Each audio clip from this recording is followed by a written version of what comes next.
and even though I wasn't in the Navy, to me this is a piece of history that we have to say. You know, we can teach kids about the horrors of war, why we don't want to get into wars. It doesn't help anything. I tell you another story. They put an angle deck on the Hornet later on in its life, and I was explaining that to some people in a group. And there was a little kid there, because I said that angle deck was an invention from the British. This little kid says, "Hey, wait a minute." I said, "What?" He said, "The British are our enemy." I said, "What do you mean?" He said, "That's who George Washington fought." I said, "Well, that's all I've heard. He'd been in school." I told him, everybody who was ever our enemy is our friend now. Okay, after the war, ship was modified a couple of times. That's how it got the angle deck. And it was involved in the recovery of the Apollo astronauts. There were 17 that went to the moon. 17, up to Apollo 17 went to the moon. I don't remember how many individuals that was. And the Hornet recovered them. And they came down, the president was there, Nixon was there. Then we grabbed the capsule. I said I wasn't there. And you can see right here, this is the capsule being pulled out of the water. That's picking up the astronauts. That's still there. That crane that picked them up out of the water, still operational. The carrier has 3 elevators, airplane elevators, and 2 of them we still operate and use. And we have a very nice display of the recovery. This is not the actual capsule. That's at the Smithsonian, even though the Hornet is a Smithsonian affiliate museum. This is also that decontamination trailer that they were put in. This one was for Apollo 14. By the time 14 went up there, they knew that the astronauts, the original astronauts, didn't have any ill effects, so they didn't need to put them in the capsule any longer.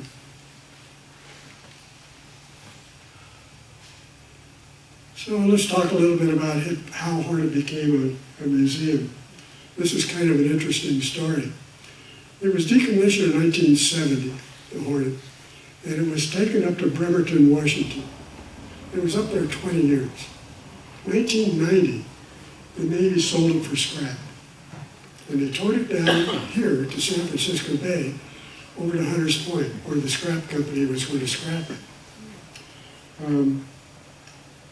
Captain Jim Dodge was the commander of, you can see the Naval Air Station in the background there.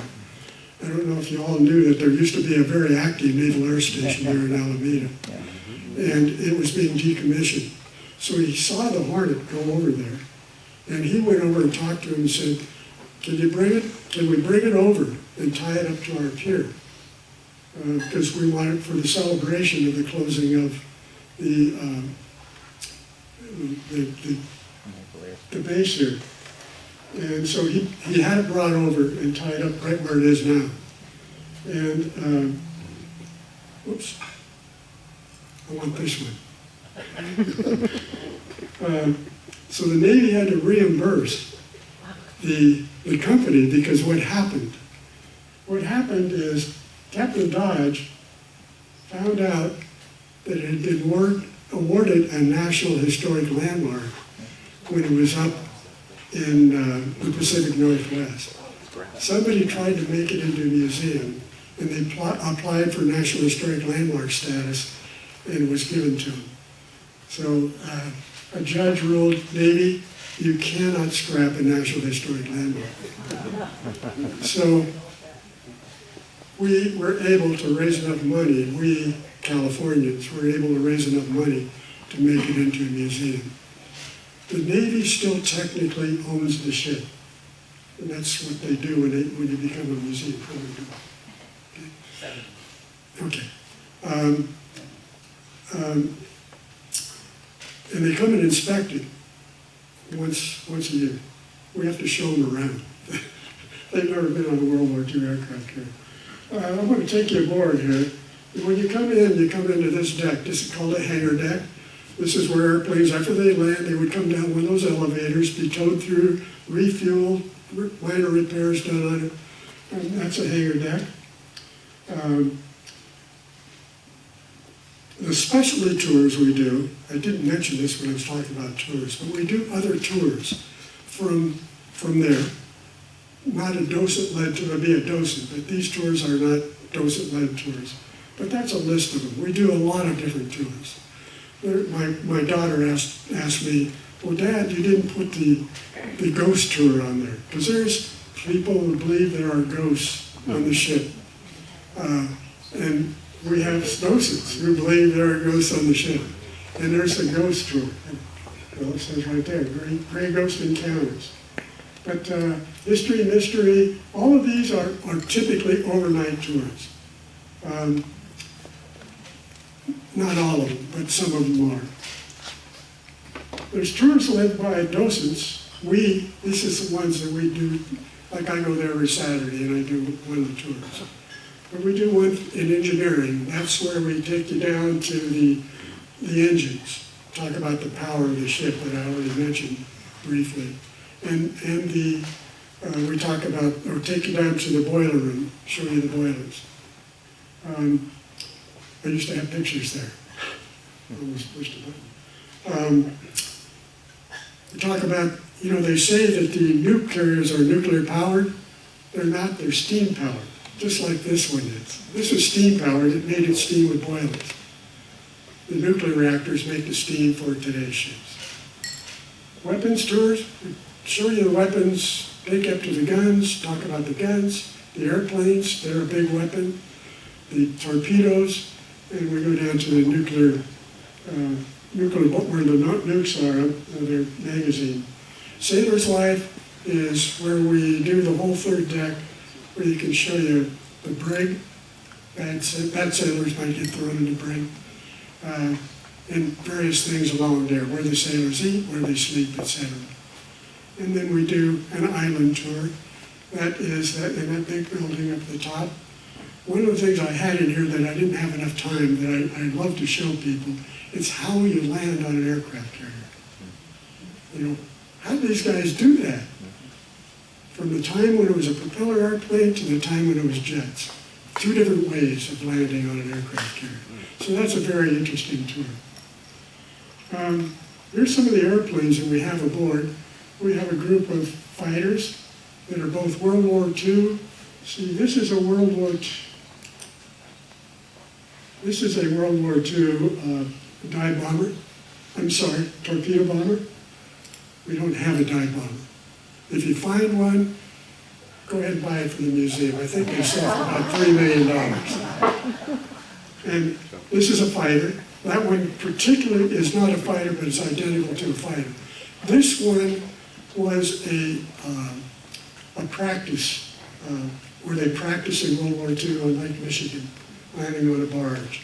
This one was at the bottom of Lake Michigan, taken out and restored. And then that's Willie Sharp. You guys, some of you know Willie Sharp. Yeah. He flew one of these. That's a Vietnam era fighter, and these were Vietnam era fighters.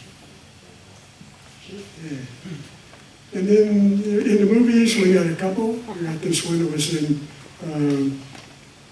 the Tomcat was in Top Gun, and the F-18 is the airplane named Hornet. We finally got one, just last year. For kids, we got places where kids can go hang out and have fun. They got little pulleys that show how you can lift heavy weights. I'm going to talk about that in a minute. But then they can walk in the footsteps of the astronauts that went to the moon. Here's that picture. This is that F-8. We have a cockpit, and kids can sit in the cockpit, pretend like they're flying. Here's some things that we do overnight. We have a big, not necessarily overnight, we have a big STEM and STEAM program.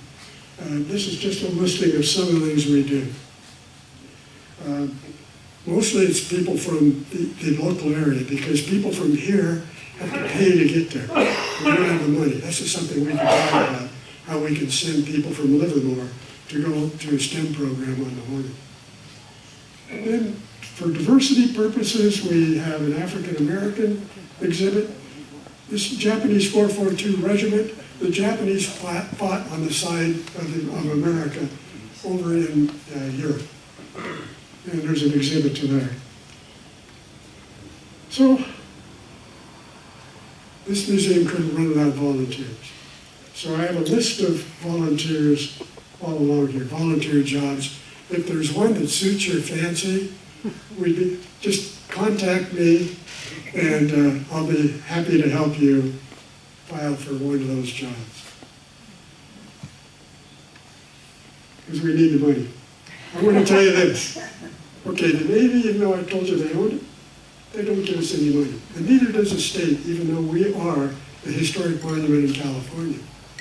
So 100% of our money comes from visitors, donations, and events that we have aboard. I want to do this extra stuff, okay? I want to tell you this story. See this guy over here in the blue? He's a Taiwanese. The rest of these people are from China. Amway China had an event aboard. And I got to know this guy and before something happened. This is me standing here, and I'm standing in front of a helicopter. And my job was to guard it, make sure nobody climbed in it. So anyway, I saw him talking to this group of people, and all of a sudden they came running over to me, taking my picture, and standing with me to get a picture with me, waiting in line to get a picture. After they'd left, I went over to him and I said, "What did you say to those people?" He said, "I told them you had flown that helicopter and you had flown President Eisenhower." Yeah, one of my memories. Here's a picture. I was on a trip, and I told some of you people I was in Japan. And I saw these people standing along, and they got these Stop Polio. I went over and talked to this lady. She didn't speak English. I talked to this guy. He did. And they were Rotary from Japan. Yeah. One more thing, because we talked, some of you guys know Dale Berman. We were talking about that earlier. Yes. Okay. Oh, I took that picture out.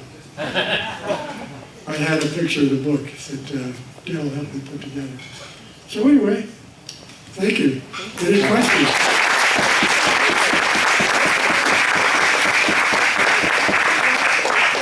Oh, we have a question over here.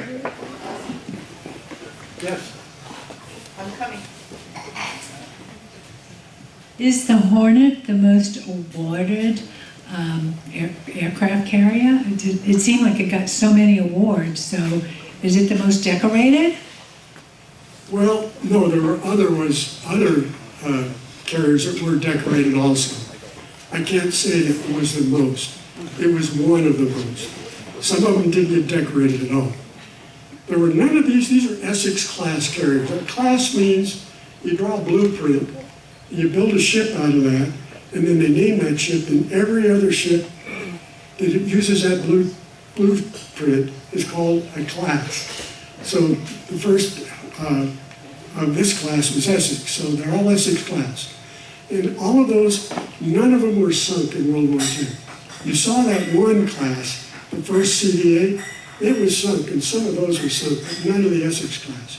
But some of them were damaged pretty badly, so they didn't get as many awards as the Hornet did.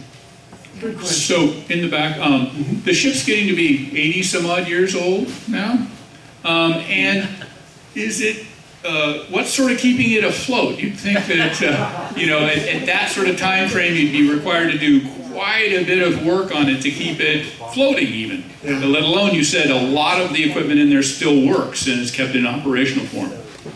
That's a very good question. We keep our fingers crossed. Actually, to redo the bottom costs millions of dollars, and we just don't have the money. So our fingers are crossed. What some of these other, there's 4 of these left from World War II, and they're all museums. And some of them sit on the bottom. And if the Hornet stays where it's at, the soot will eventually come in, and it will settle down the bottom. Now, that's not an official, that's my feelings. But we really would love to pull it out of the water, redo the bottom and paint it. But that's very expensive, we just don't have the money. Yes, How many docents do you have? we have about 75 now.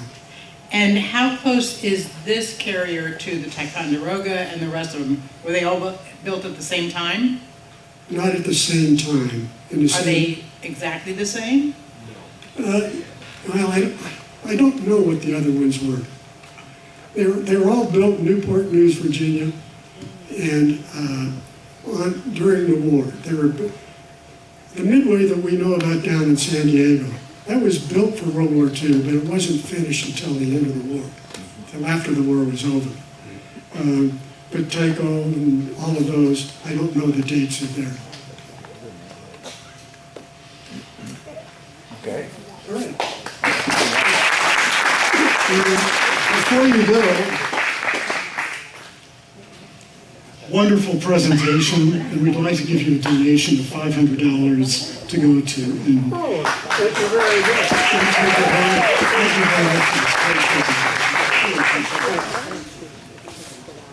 All right. There you go. Ring the bell. And our presenter next week will be Gowd. Thank you all for being here today.